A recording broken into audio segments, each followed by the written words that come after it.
Keralavision news Idukki.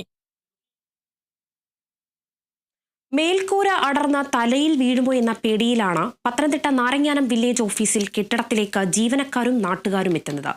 40 വർഷത്തിനു മുകളിൽ പഴക്കമുള്ള കെട്ടിടം തകർച്ചയുടെ വക്കിലെത്തിയിട്ട് ഏറെക്കാലമായി.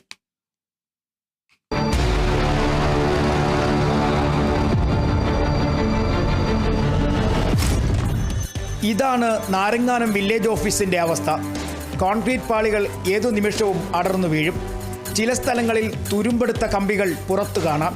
ജീവനക്കാരും സേവനം തേടിയെത്തുന്ന നാട്ടുകാരും ഭീതിയോടെയാണ് ഓഫീസിൽ പ്രവേശിക്കുന്നത്.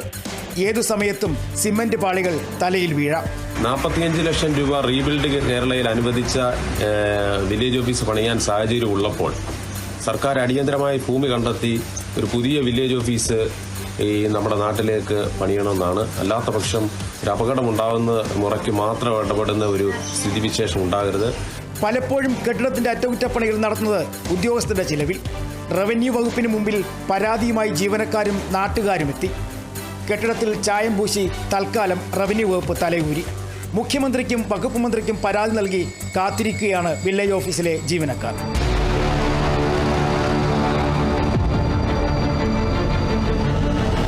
കേരളവിഷൻ ന്യൂസ്, പത്തനംതിട്ട. യമൻ ജയിലിൽ കഴിയുന്ന മലയാളി നേഴ്സ് നിമിഷപ്രിയയുടെ വധശിക്ഷ റദ്ദാക്കിയേക്കുമെന്ന റിപ്പോർട്ട്. നിമിഷപ്രിയയ്ക്ക് മാപ്പ് നൽകാൻ മധ്യസ്ഥ ചർച്ചയിൽ ധാരണയെന്നും ചർച്ചയിലെ വിവരങ്ങൾ അറിയിച്ച